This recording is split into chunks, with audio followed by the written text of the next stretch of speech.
To remove choice in that sort of situation, you might get me. She has a diploma in canine communication and an advanced certificate in canine reactive behaviour. At the very base of it all, dogs need to feel safe. If they don't feel safe, there's not even any point trying to train. I mean, free work is all about keeping it within the dog's choice. It just blows your mind.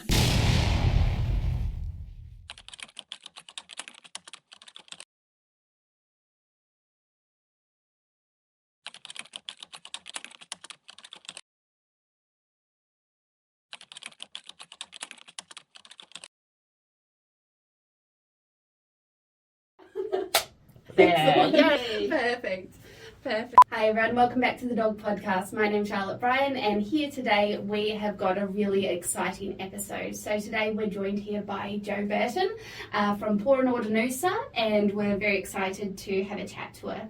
So just a bit of a background on Jo. Jo is a canine communication and dog-human relationship specialist, and she has a number of diplomas and awards. She has a diploma in canine communication, an advanced certificate in canine reactive behaviour. Jo champions choice-based training, and she specialises in free work sessions. And free work is the topic of today's episode. Today we're going to talk all about free work, what it is, its history, the benefits, and we're going to talk about the benefits of free work all the way from puppies through to senior dogs, how it can be used to work on more challenging behaviours, including restlessness, reactivity, resource guarding, and self-regulation. So, a lot to cover today, Jo. I'm very, very excited. Thank you for coming on the show. Oh, I love to be here. It's great. Very exciting. So I thought we might just get started straight away into this today. We'll start off with a bit of free work, the background, what it is, the history, and how it's grown in popularity. Sure. So Sarah Fisher is she developed it, but she said she didn't. It was the dogs from the rescue she was at that actually developed free work. So Sarah actually has developed animal-centered education, which we call ACE. So you'll hear me refer to ACE Freework because that's the only registered free work there is today. I mean, obviously you can use the free work, but it's ACE Freework. But she's been doing this for almost 20 years. She had a history in human anatomy and physiology, and saw the benefits of what she was doing with people and sensory education, and working with children. She was looking into sensory education with children, and then realised the importance that it could have, or the meaning it could have for dogs as well. And especially those who had maybe sensory sensitivities that she could. And she was seeing a lot of dogs like that in rescue that she was working at. And this is her description, because I could be here for weeks telling you all the different things we can do with free work and what free work does, but I'll try and get it an abridged version for you. So Sarah says that free work's an integrated, multimodal approach to canine education and wellbeing. It combines observations of the dog's posture, movement, and nervous system responses, and there is an inextricable link between posture and behaviour. Free work will highlight areas where a dog might require additional support, say from, first of all, the vet would be your first port of call, and then perhaps to a physio or something like that. Yeah, every part of the body's connected, and because dogs can't tell you what it is, so we have to then put the puzzle pieces together. So maybe the roughening of the neck is because she's putting too much strain on the muscles around her neck. She also gets coat colour changes. Yeah. That would be possibly because the fascia, the skin underneath the coat, is tighter in areas where there might be some pain. Wow. So yeah, blow my mind already. Yeah. I know. This is what ACE Freework is about. It just blows your mind. So we need to look at the dog's emotions. We need to look at, obviously the pain that the dog may be experiencing. So first of all, we see, is this dog in pain? If it is, we need to get it looked at by someone or by a professional. And then we need to also look at the emotional side of the dog. I mean, it might not be pain. It might be a dog's lived trauma. Okay. It could be from puppyhood. It could be literally go back to its ancestors. A puppy's not a blank slate. Yeah. It already comes with, the traumas of the mother, of the grandparents, of the environment, how it's raised in its original home. So we need to look at that side of it, how the dog may have suffered trauma and why that leads to certain behaviours. And at the very base of it all, dogs need to feel safe. If they don't feel safe, there's not even any point trying to train. I like to teach dogs all what their body parts are called. So that's your paw, that's your eyes, that's your ears. If we do need to put any cream or drops or something in there. That's done. If you do that with puppies, that's amazing because, you need to do meaningful touch with them anyway. So while you're doing it, it's like, these are your eyes and these are your ears. So the dog, that becomes normal for the dog. And the dog knows that you're going to do something, but the dog also has the choice to say no. Okay, and that's really important. If you think about if you went to the dentist and you had no choice to sort of go, excuse me, that's just a little bit too much for me now, that wouldn't be very enjoyable for you at all. And you'd feel really stressed about going next time. So dogs, we're giving them the chance to put their hand up basically to say, look, I'm really uncomfortable with that right now. I love that. Yeah, and the thing is, if you give them that choice and they're allowed to move away, they're more likely to come back because they want to. You're their safe place, and they want to be with their safe place. Yeah. You're their guardian. I heard you say yesterday. Guardian. Yes, I will use a few words that you're probably not familiar with. I don't use the word owner because I don't believe we own a sentient living creature. We're their guardians, and we just keep them safe and in this world. For sure. Fantastic.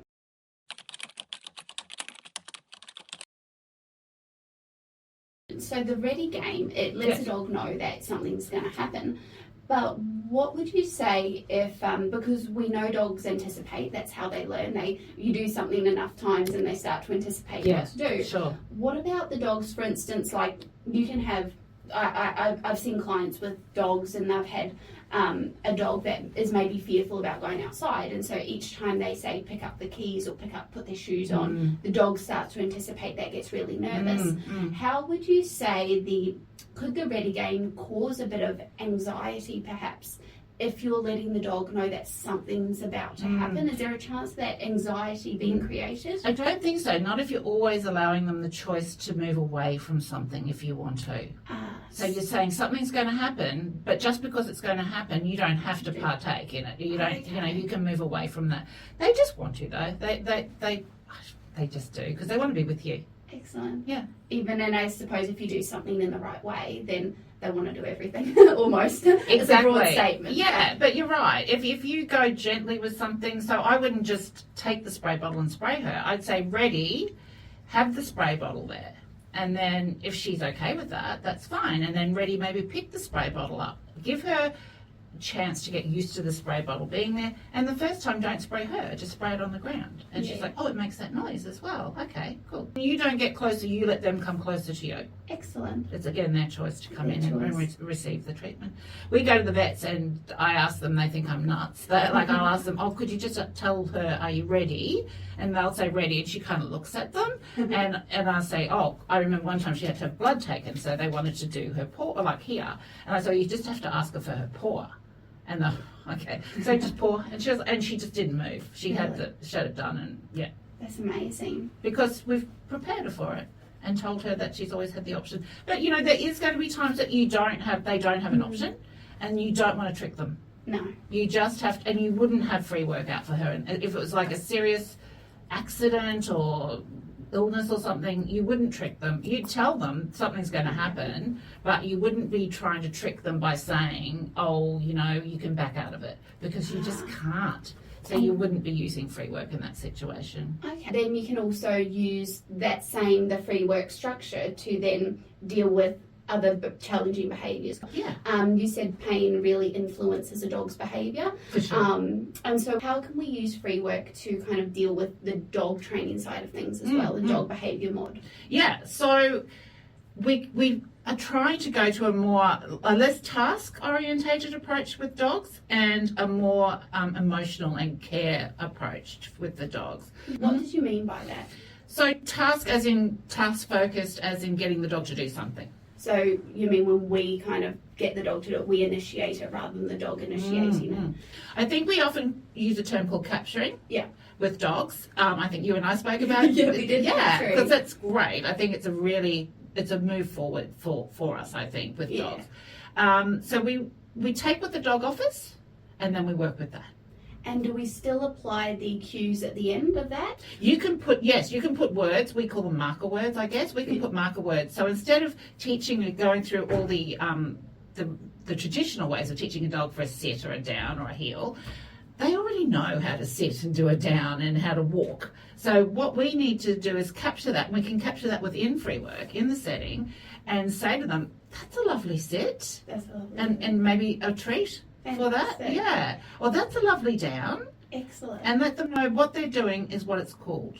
For those who don't know, capturing is where you wait for the dog to offer something and then you reward them for it. But you've got your capturing, you're waiting for the dog to initiate it, you're saying that's a great sit or a drop or whatever. How do you then go from that to going later on when you want your dog to drop and you go, drop, I want you to drop? How's that not... Yeah, how do you deal with that? Yeah, so again, keeping it within the dog's choice, to do it. So probably easier to give examples. And so with my dog, I've always, for safety reasons, we don't go out of any gate or fence or door without stopping. Excellent. So she doesn't run across the road. So that's just basically, and I don't even have to tell her what to do. So she's already engaged, and that's what Freework will do. It'll give you this amazing bond with your dog. And we do this all within Freework. So she would be walking, I'd be walking with her around the Freework station, and she will automatically look to me for what's happening next, because there's food involved as well, but what's happening next? So we play certain games called the counting game. So I would walk up to a station and just say 1 and scatter a few treats in a snuffle mat, or put some licky stuff on a licky mat. And so she's expecting that from me. So if she follows me, that's what's going to happen. Okay. So you take that then outside of the Freework. So when you go to doors, and she's just checking in, what's going to happen now? We've stopped. So they just know when you stop that there's to expect something. Okay. So she just stops. And to this day, I still reward her for stopping at the gate so she doesn't run across the road. And it's just something she just does. It's a habit now. Yeah. On that note, I've got to ask you about the, do we keep rewarding our dogs? You say you still reward her. Does she need that reward? Could she do it? Could she stop without you rewarding her? Or is she reliant on those treats? No, she actually can. I've put that to the test a few times. And she will not purposely, I just didn't have any treats on me. And sometimes just recognising that she did a really good thing and just telling her that's a really good girl, know. But I'm not someone who'd say you ever take treats away. I think you should always have treats, because you just never know when your dog's going to do something super special. And then you might just want to reward them for doing something super special. She lets me know when she's done something super special, and what great teachers they are. Exactly. I'll miss something and she'll be like, I just did something really super special. I'm like, you did? And I just realised now. So yeah, they're great teachers like that. So yeah, always treats, always, yeah. What would you say to those who might say, well, you're forever stuck using treats, or to those who say, well, I don't want to keep rewarding my dog all the time? What would be your opinion about that? I don't see why you wouldn't want to keep rewarding your dog. I wouldn't go to work every day if I didn't get paid for it. Very true. And it's just a nice reminder to the dog. It's not bribery, as people call it, because your dog knows, what happens in any particular situation, and they'll still do it. But I like to, and I just don't understand why you wouldn't want to take a reward for your dog wherever you went. So it's less about not rewarding at all. It's more about taking the rewards out so that you can, in the odd event that you don't have a reward, your dog can still do it. For sure, yeah. And it's just a reminder, you get a treat, and maybe you didn't get one for the last 4 times, but you did something really good, so here's a treat for you, for sure. Yeah. And that's where we can use our marker cues as well, our yes or our good, or whatever we're using. Yeah. Fantastic. Yeah. And sometimes that's enough for them to know that, what a good girl you are. And that's when we've charged up that marker cue, isn't it? Where we're going, yes, this is what it means. You've done the right thing, even if a treat's not coming. Yeah. I love that. Yeah. I love that. Coming up on the Dog Podcast. The benefits of Freework for puppies, adult dogs, senior dogs. Too many people roughhouse with puppies? Let's have a bit of a chat about the benefits of Freework for puppies, adult dogs, senior dogs. We've talked about how it can already help identify potentially painful areas or areas where we need further investigation. But how can Freework be used for these different stages. So really interesting for puppies. And to start with, we don't actually need to use food treats in Freework for puppies. The stimulus of the things that we put out for them is enough. Puppies are very curious and love lots of new stuff. So there's no need to use treats in Freework for puppies. What we're doing is we're giving puppies a platform, not literally, well, you can literally put a platform in, but we're giving puppies a way to do considered movement, not just crazy, I'm a puppy, my brain's not formed yet kind of movement. We see that a lot, especially like at puppy schools and stuff. Puppies are jumping and excitable, and at home we've got puppies and they're biting us and mouthing and jumping. And usually that's just from over-arousal or just being overtired. And you know, this is at a stage where people really should be doing considered handling with their puppies. So take note. When is your puppy biting? When is your puppy, you know, nipping at you and things like that? If you have a look, it's probably usually from overhandling, because we can pick puppies a little, we want to pick them up. It's not really natural for a dog to be picked up. So they're probably saying, I don't like to be picked up. And, you know, asking a puppy to come into you, or allowing a puppy to come into you and asking for attention, and considered handling again. When I say considered, I don't, too many people roughhouse with puppies. Okay. That's just really, really over-arousal for them. I consider, you know, just gentle touches and just watching a puppy's body language to see if maybe that's not somewhere they want to be touched, or this is a place they do enjoy touch. And also movement is so important for puppies. Their whole body's growing, everything's growing. So giving them structured areas to play, and also not encouraging too much vigorous play as well. We have to watch those little puppy bones and all those little puppy gorgeous things. So giving them an area where they can play, but in a structured way. And as we know, also Freework helps to calm the nervous system down as well. It's been really interesting.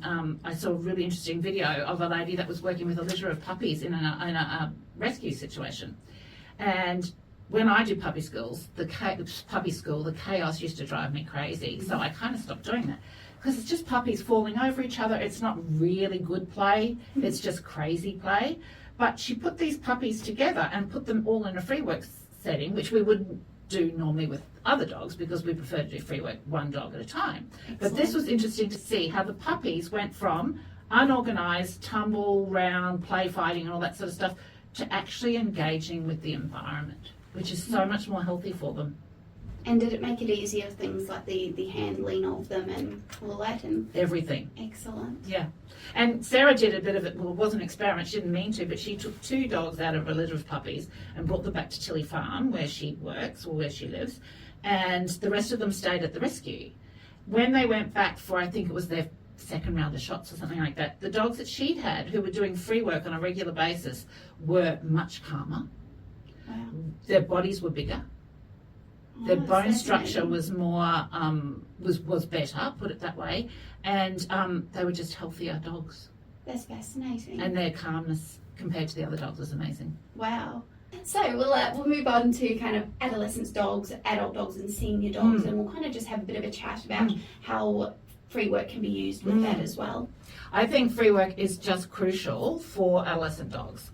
Most dogs who end up in rescues or abandoned or euthanized even are adolescents.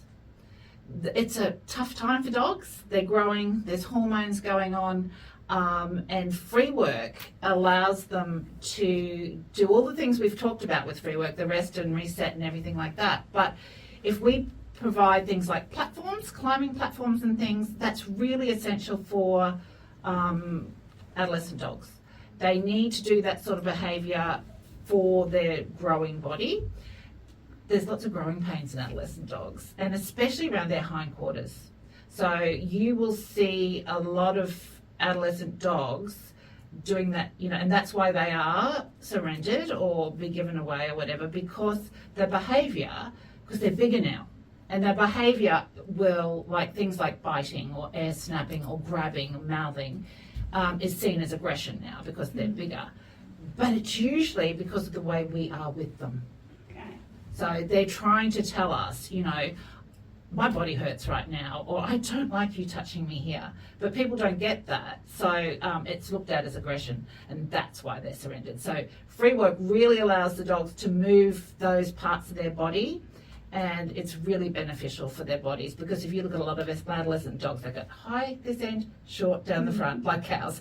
And, that's awkward. It's really awkward. So when you give them the ability for proprioception, which is knowing where your body is in space at any given time, that's really helpful for teenage dogs, for sure. Oh, excellent. And what's the age for adolescent dogs? So that will depend, I guess, on breed, but I would say average anywhere between 5 months and 2 years. And they keep growing throughout that time. And the bigger the dog, the more they keep growing. That's right, yeah. And the bigger the dog, the more careful we have to be too, with all their musculoskeletal system, for sure. Oh, fantastic. And how does free work benefit adult dogs? Yes. So adults, I guess, is from the end of the adolescence, probably about that 2 year mark, and to what age would you say? I think we could probably say 6 to 7. It's really sad to think of my dog coming up to 6 and maybe she's a, senior. Yeah, senior. It's like, I don't want her to be. She does have the grey hair to prove it though.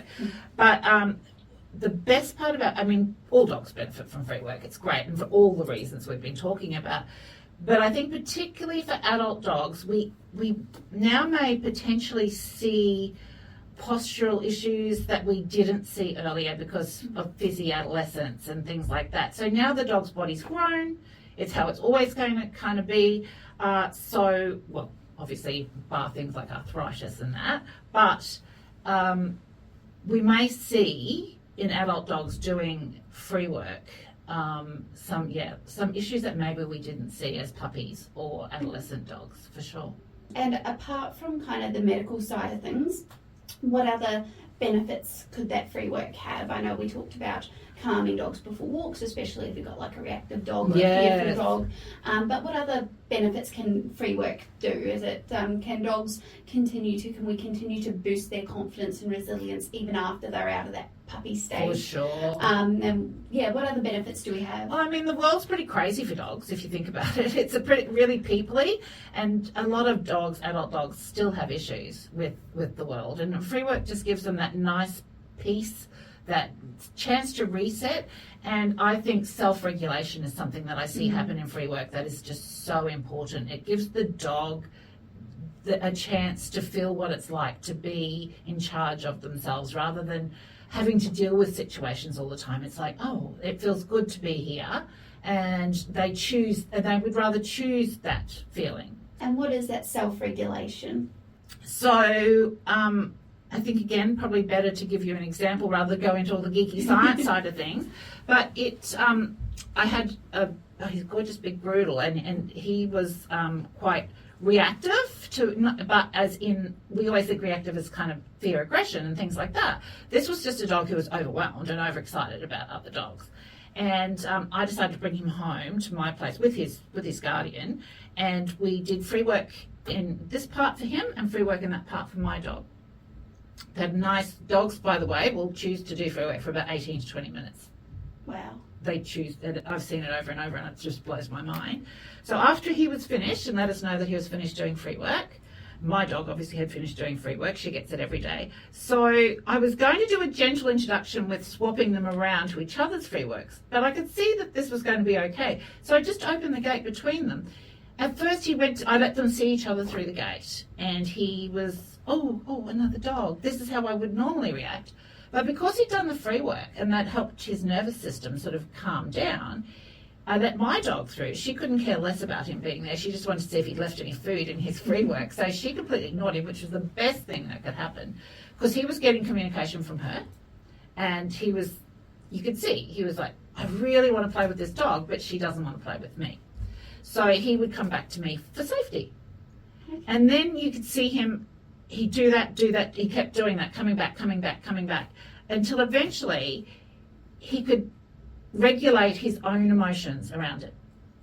So he was like, I'm just going to be chill around this dog now.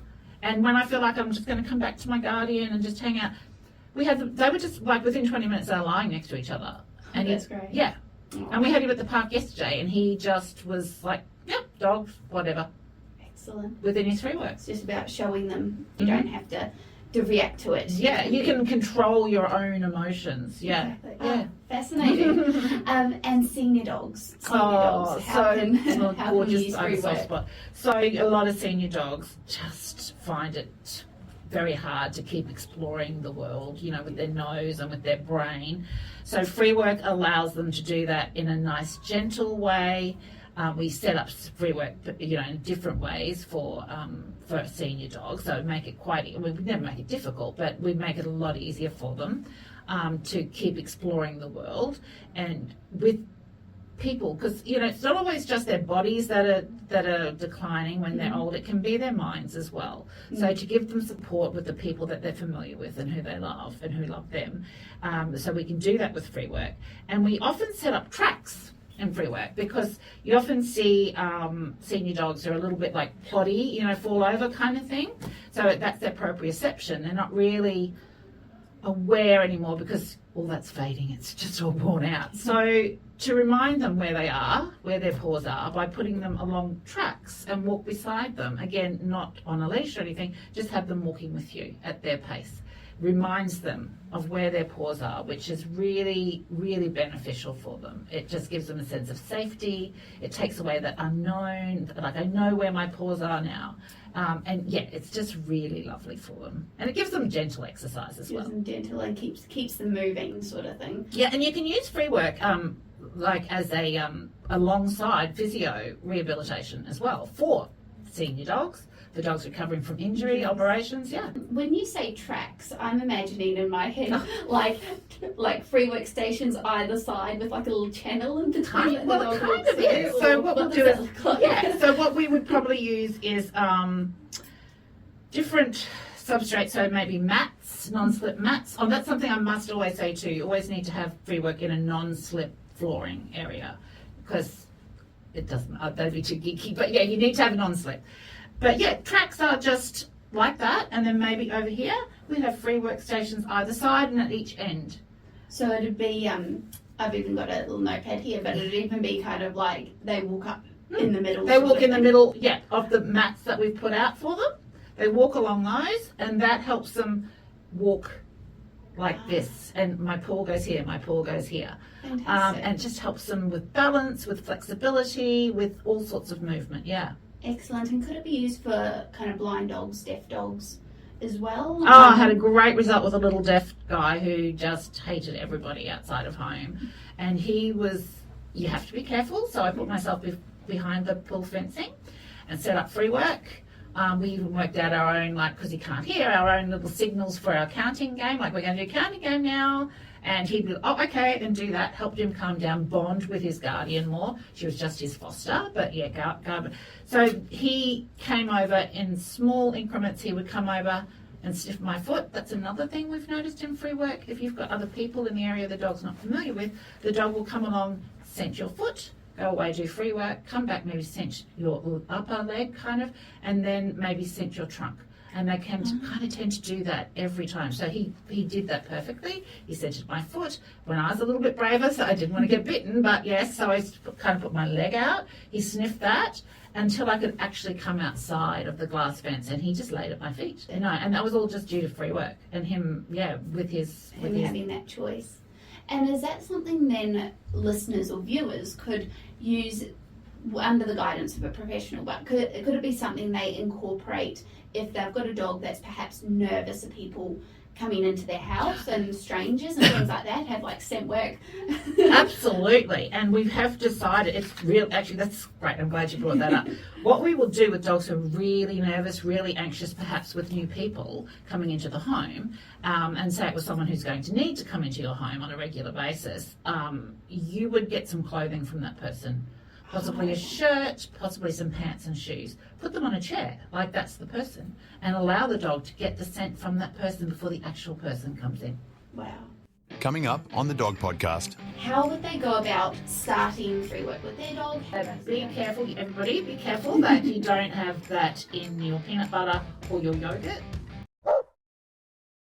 So for people who are, of course, if they did free work sessions with a professional such as you, you'd be there with your guidance. But if someone wanted to do a little bit at home, how would they go about starting free work with their dog? How do they set up is it a course, do we call it? A free work Setup? course? A setup? Yeah. And how would they go about setting that up? Do we start up simple and build the complexity? Exactly. Or what do we do there? Always better to start small and simple because you can always add on. It'll be up to your dog. So you could start off with lots of things in your own home. You'll be surprised what you find in your own home, and you don't really have to spend a lot of money to do free work. Different flooring, but that's as you build up. So to start with, maybe 1 or 2 stations, and it may be just a snuffle mat on the ground, or it may be just a licky mat. We like to incorporate different heights, again, depending on your individual dog. We like to put angled stations in, and I found them particularly great for brachycephalic dogs. Really helps with them. They struggle, but yeah. That's right. So you open up their airways when they can put their head in a different. So licky stations on an angle. It's fantastic for brachycephalic dogs. That's just flat-faced dogs. Oh, sorry, yeah. That's okay. But just make sure we define everything. But yes, so the flat-faced dogs, angles. Yeah. So this is talking about a dog sort of along the way, but most dogs will probably be pretty happy to go into like a decent size setup. You're very anxious and nervous dogs. Obviously, I'd set up with 1 or 2 items to start with. But yeah, start off small. If you don't want to invest, or you can't afford to invest in snuffle mats, scrunched up towels will do for a while. Great, that was my next question actually. Yeah. I think snuffle mats, because they're becoming much more popular, they're a bit cheaper, they're more readily available. They are. And you don't want those snuffle mats that are really like, you know how some of them, they've really got to try and work out how to get things out of. You just want it really simple. Just a really simple one. You could even use, like I was saying before, just those little gloves that you use for dusting. The dusting gloves. Yeah, you can use microfiber car gloves. Absolutely, they'll do. Carpeting. Shag carpeting. Would be good. Yeah. And with the towels, because I've seen on Instagram and Facebook and things, people they have the towel laid out and they sprinkle some treats and then they roll it up and then they sprinkle some more. And is that sort of what you mean, or do you mean? I prefer you put the towel down flat, you sprinkle it with treats, and I'll talk about which treats in a minute too. But then I just twist it from the middle, and it becomes just a twirly, a twirly towel, and the treats are all embedded in there. You can get fancier, but I think simple's good for free work, definitely. Good. Yeah. Excellent. Licky mats, you can buy licky mats, obviously. There's heaps of licky mats.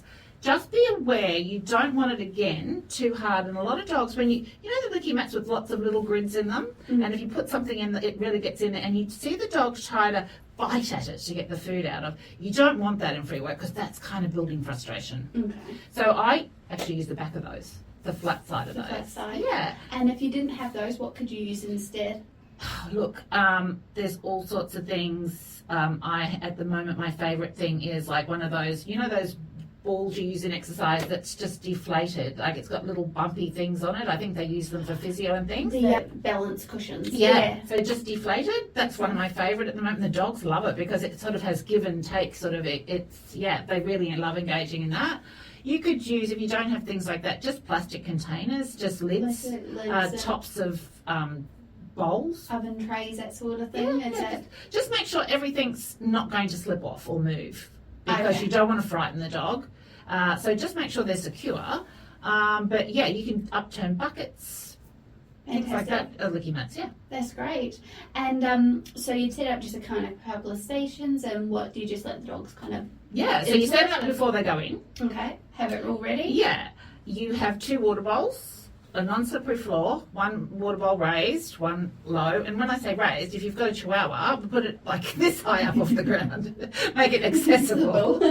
In free work, we always offer 2 water bowls, 1 on a raised station, 1 on a lower station. And that will give you a really, because they usually will have a drink at least during a session. And that'll give you a really good indicator of where that dog would like to, how they feel comfortable, what position they're comfortable. And that can also help me with clients who maybe have dogs that don't like to eat. They say their dog, it's like, well, maybe they do, because everyone has to eat. Everyone has to eat. Maybe change the level of the food bowl. That's fascinating. Yeah. So maybe it's as simple as that. And then obviously as your dog gets more advanced, and maybe if your dog does have some behavioural issues, you'd want to see someone like myself to help you set the free work up, particularly for your individual dog. Exactly. But just for relaxation, for your dog to help calm at home, and as a great activity to replace walking. If your dog, if it's reactive, you probably want to see a professional anyway. But, if it's raining perhaps and you don't want to go out today, great substitute for walking. So water bowl and the food we put in there as well, you want not all the same thing.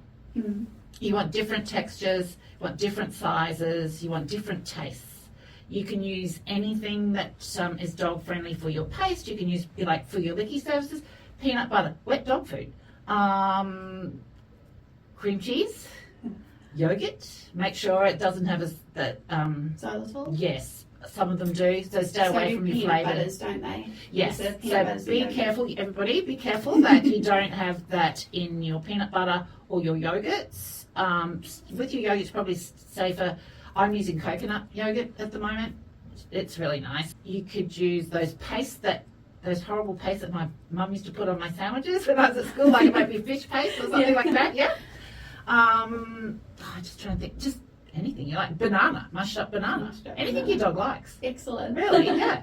Fantastic. And then, of course, people can Google what's safe and what's not for dogs as well. Yes. It's really important that before they introduce something that they go, Google, is this safe for my dogs? Absolutely, yes. Because you're going to be probably putting things in there that you wouldn't normally give your dog on a daily basis. So absolutely vital that they know what is safe. So I think you want to stay away from chocolate, caffeine, onions, grapes. Garlic's a bit like, I don't know, but let's just say on the safe side, we'll say no. And any derivative grapes like raisins, currants, anything like that. Yeah, that's the main ones, I guess. But yes, have a look. Google it, yeah. And of course, if it's something new to the dog's diet as well, only small amounts. Correct. If you give a big bit, their bowels are going to go. Absolutely, so yes. And not too much. And also consider what they've had in their free work session when you're giving them their main meals. Exactly. You want to take a little bit out if they've had some. That's why I like to use healthy treats, not... So you don't have the equivalent of sugary treats for dogs. Exactly. Like they're not the candy treats. Exactly. So you'd be using, like I just dehydrate all my own chicken and liver and things like that. Fantastic. So they go in, and just all different, again, sizes, tastes, and try and keep them healthy. And that way they're not missing out on anything. You could just use, I guess, your dog's kibble if you feed them kibble, or their meal if it's a raw diet or whatever. You could spread that across instead of the treats, couldn't you? You could. Just so you don't have to give them all. But again, remember to vary the taste and the texture and everything as well. You don't want it all the same. Because it's about that too. It's about a choice of foods as well. Excellent. So if we talk about free work just at home, would you recommend, you said before you wanted kind of single sessions. It's not a good idea, I take it, to have multiple dogs. If you have, say, a 3-dog household, you're not wanting, because that could lead to other issues. It can. Resource guarding be something. Generally, we say with dogs that have resource guarding issues that maybe use scent rather than food. Okay. But as we know, dogs can resource guard anything. If I could just share a quick little story, one of my favourite clients is a little dachshund, and they've been coming to me on and off for a few years now.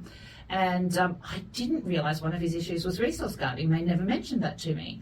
And he resource guarded food, but he also resource guarded his body. So he had body issues as well. And it wasn't until we were probably up to about our 5th or 6th free work session that the guardian started crying. And I asked her what was wrong. She said, this is the first time I've ever been able to go near him with food. Oh. She said, I've always dumped and run. And she said, he's not only allowing me to, he's like encouraging me to put food down for him, and he's interacting with me around food. Coming up on the Dog Podcast. For someone who does have a dog that resource guards, how they can use free work. How can we use free work to help work on our dog's reactivity? We might get into how we can, if for someone who does have a dog that resource guards, how they can use free work, and after that we'll talk about a couple of other things, better reactivity, restlessness. So we would use possibly the counting game within free work for resource guarders, because they're guarding their food for a reason. You know, they don't feel safe with people for whatever reason around their food. It could be something that's happened to them. It could be, I've noticed particular breeds are predisposed to resource guarding. So what I would do with the counting game is, is because usually if you put some food in, engage with the dog at the station, but what you would do is you would wait for the dog to be engaged back here at one station and put the food in that one, move away, Okay. and then let the dog engage. So you're not making the dog feel unsafe around the food, and move away to the next station until, you know, everything that Freework does, the magic, it calms the nervous system, all that sort of stuff. So it doesn't take long, in my experience, for that dog to start making that association with people and the food, and it's safe. Okay, so the dog's learning that the person's bringing the food, they're not taking it away, or they're not going to do anything to them while their head's down and they're and I'm not going to hover over you while you eat as well. So I'm going to move away and give you the time and space to deal with the food, and then you've always got more food available to you here.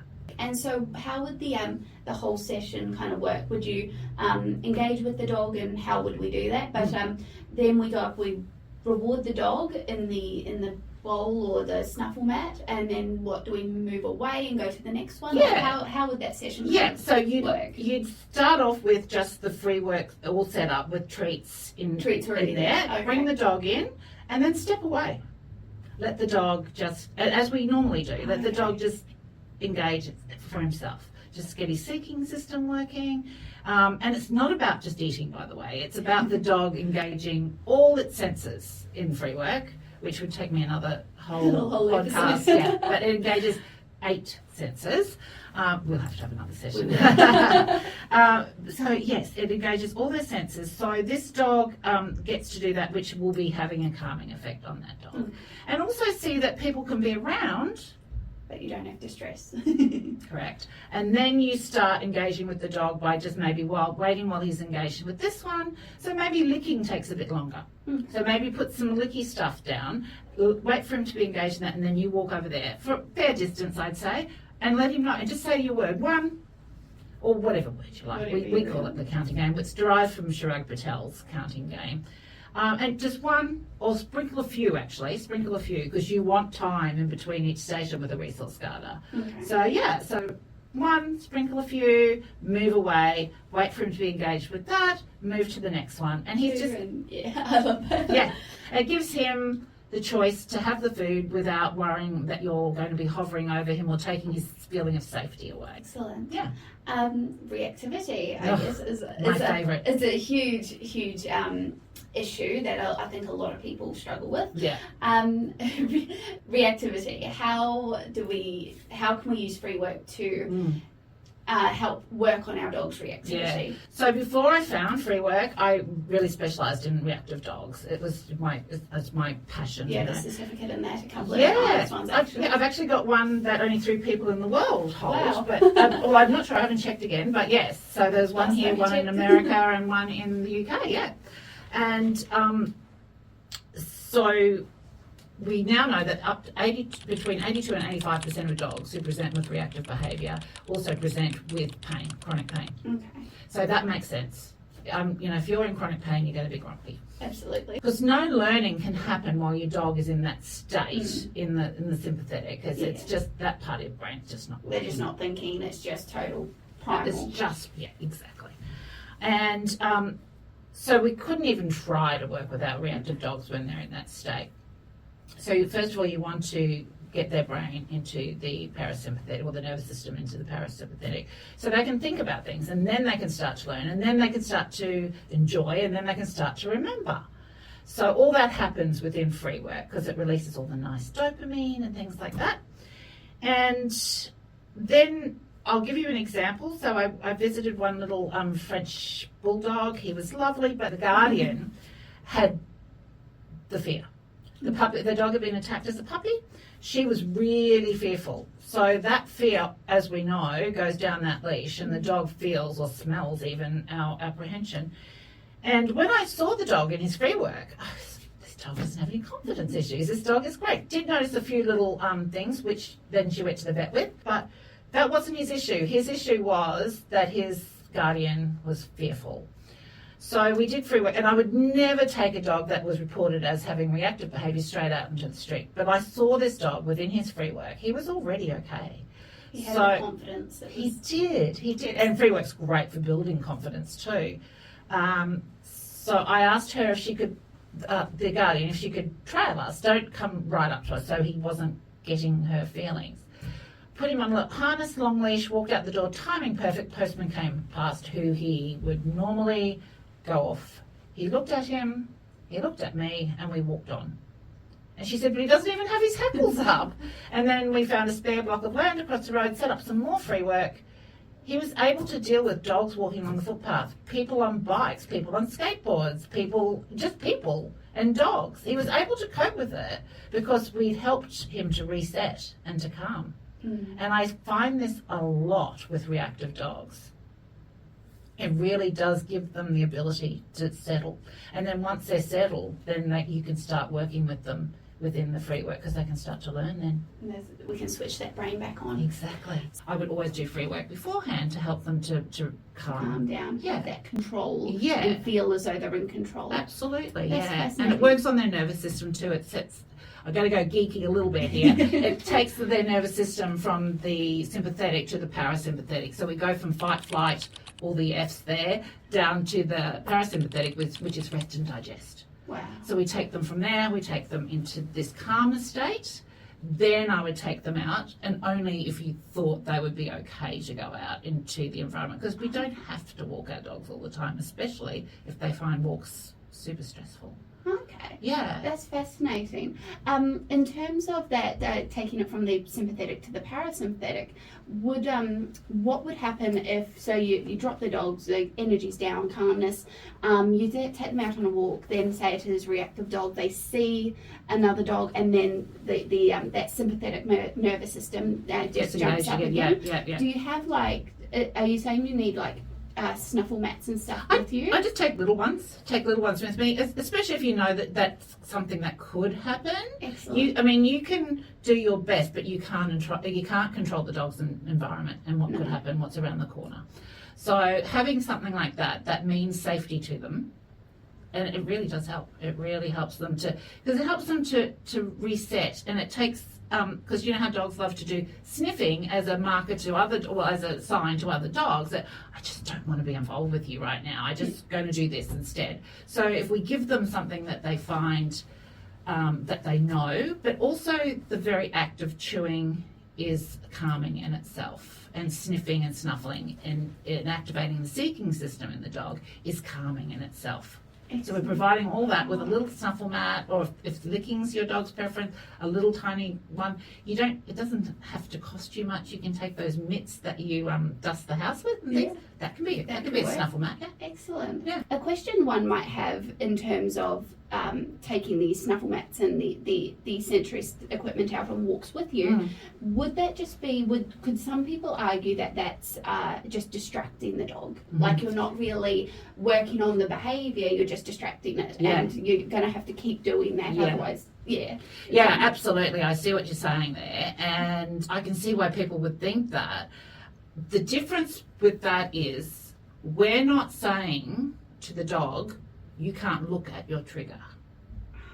So you're going to let them data gather so they can decide how they feel, and then it's up to us to be watching their body, their posture, their coat, everything. It's up to us to watch them and see it before it happens, before they go into maybe overwhelm. So they've gathered their data. It hasn't been that we've said you can't look there, like with the look at that game and look at me game and all that sort of stuff. They're great, but it's exactly what you're talking about. You're teaching them to not actually deal with what's happening. So with free work, you're helping them to deal with how they feel about it at that stage without letting them get into overwhelm. You're helping them deal with, by doing the calming behaviours, to deal with their emotion around what's happening. Wow. Rather than asking them to ignore it. To ignore it. Because if you ask them to ignore it, next time you go out, it's still going to be as triggering. Yeah. You want them to be able to deal with it. And switch off of their own accord, and that's what they're doing. Yeah. Because which dog doesn't like to sniff, right? It's the focus, and if that's something that's motivating to them, because the most motivating thing to a dog is going to be something it chooses to do. I guess, it's something highly motivating that the dog wants to do. So long as I guess that that flight and that fear or that anxiety, if it's a fear reactive dog, Yeah. isn't overbearing. That's right, yeah. That's why it's important for us to be so familiar with our dogs that we can see when that next level's coming, and we want to engage them in some sort of free work. Fantastic. Yeah. But you've also hopefully lowered their arousal levels before you go out on that walk by doing free work beforehand as well. And then if they get into a situation where they have become over aroused, and none of us are perfect, things happen, take them home and do some more free work. Before we go any further, this episode of the Dog Podcast is kindly sponsored by MyMedici. MyMedici supply high quality medical, health and lifestyle products online. You can find more about them and their products at mymedici.com.au. A big topic, I think, and something that might come across as I think a lot of trainers might have their own opinions about this, but I'm interested to hear yours about a term that's been thrown around a lot called flooding. And I do understand, I can see both sides, and I just want to get your opinion. Obviously, flooding isn't something that I would do or recommend at all. I think flooding actually has the opposite effect to what you're trying to achieve. Like yourself, I can see why people think that might be a good idea. But at the end of the day, I'm just trying to think of an example, like something like your dog might not want to get in the car for whatever reason. So making the dog get in the car, which could be hard if your dog's a large dog, but picking your dog up or dragging your dog into the car is not going to change how they feel about the car travel. No. So you're going to have that issue with your dog every time you want to get in the car. Yeah. Because you haven't done anything to alleviate the dog's emotional feeling around that. And you have to also wonder, again, is it pain that's causing, and that would be awful to think that we're pushing them into a situation that's painful and uncomfortable for them. Because no one wants to do that with their dog. No, that's right. So you'd be far better to do like free work and give the dog the choice, and then you're going to have a dog that wants to get in the car. It's without getting too scientific and everything like that, to remove choice in that sort of situation and introduce flooding is going to cause a dog to do several things, and that can be, you might get bitten because the dog's like, I've tried to tell you so many times that I don't like this, I'm going to have to shout at you now, which is we call biting shouting, because they already whispered lots of little things to you. But it's subtle, and that's the ears dropping, it's the tail tucking, it's the body tensing up. Yeah. And then more of our shouting is more of our, would you say it's our growling, our barking? I think that's the first thing that people tend to notice is growling, because it's an obvious sound, which we, by the way, should never punish or ignore, because the dog's going to say, well, I'm not going to bother growling anymore. I'm going to go. That's where the bite came from nowhere. Yeah. Well, no, it didn't. The dog tried to say we missed the cues. Yeah. So the dog could do that, could bite you. The dog could actually just shut down. Okay. Just shut down. And a dog, that's you see a lot of dogs in vet situations. There was a video going around on social media all the time, and everyone's saying, oh, that dog, look how he loves that person. And it's like, no, he doesn't. That dog's like shut down, and he's just like frozen, and he's kind of going, what are you going to do to me next? So that's not loving the person. That's a dog that's shut down. If you have a dog that's in a constant state of stress, it compromises their immune system. So you're going to end up a dog that's, open to disease and all sorts of things. So it does have long long-term effects, yeah, for sure. So yes, best to keep our dogs not stressed. Yeah. Well, we've covered a whole lot today, and I can tell you so much more. And you can tell me so much more. So I think we will definitely have to get you back. Thanks, Charlotte. But I really appreciate you taking the time out today to come and share your knowledge and your expertise and your specialty. It's my pleasure. And I've just had a lot of fun. But before we go, I would like to know a bit more about you and about your business, Paw in Order Noosa. I love the name. And yeah, I just love to just know a bit more about you and the business and whatever you want to share. So there's just me. So there's just me. So obviously I get booked up really quickly because there's only so many sessions I can do a day. So what ideally I would have is have maybe 3-4 dogs that you start off in the morning, or they come at staggered times, and one dog will do free work, then go off, maybe go home, come back in the afternoon, but perhaps do 2 free work sessions in a day, so we could see of any progress that's happened, and then to see what the Guardian reports happened when they went home. When they went home in between time. Yeah, and you could possibly do that 2 days in a row for that dog, and it gives it gives you an idea. And obviously I'd be observing the whole time for any things that we were talking about, postural issues. I always video every session, and a lot of them on my YouTube channel, because I need to put it in there because that's the only format that I can have that length. But I then go over it. So every session I have, I then go over and I watch and I stop and I slow-mo, because I don't want to miss anything. No, definitely. Because a lot of the times it can be, like we were saying, some sort of issues health-wise that could be causing behavioural issues. So there's a lot of time goes into that. So that's how I would like to structure things in the near future. So at the moment I am open to doing one-off free work sessions in people's homes. Excellent. Always nice to start in their homes where they feel more comfortable, and it gives me an idea of what life is like for that dog. Excellent. So, I sort of will do from Maroochydore maybe to Karoi.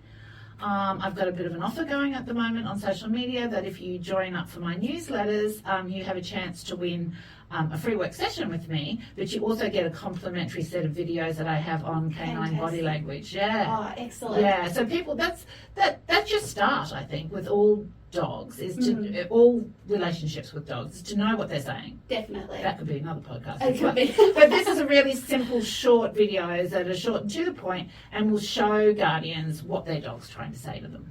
So that's for free for people if they just sign up. Fantastic. And where can people find you on social media? Yeah, so I'm on Facebook and I'm on Instagram. And on my website there's a few videos as well of me working with free work for people to have a look. Wonderful. Yeah. Wonderful. Oh, it's been such a great session, and I really appreciate you coming on and having a chat, and I've learned a lot, and I'm sure everyone else has as well. Oh, good. I hope so, And I can't wait to have you back and thank you. Chat to you in the future and things like that. Well, I hope this has been helpful for people. Yeah, I really do. And it's been really lovely talking to you, Charlotte. Thank you so much, Jo. Okay. It's been wonderful. Thank you. We go. I have a book now. This book, we had a bit of a chat about this earlier. I want to collect a note from every one of my guests to their dog. And I have already written a little note to my own dog, Frankie, in here.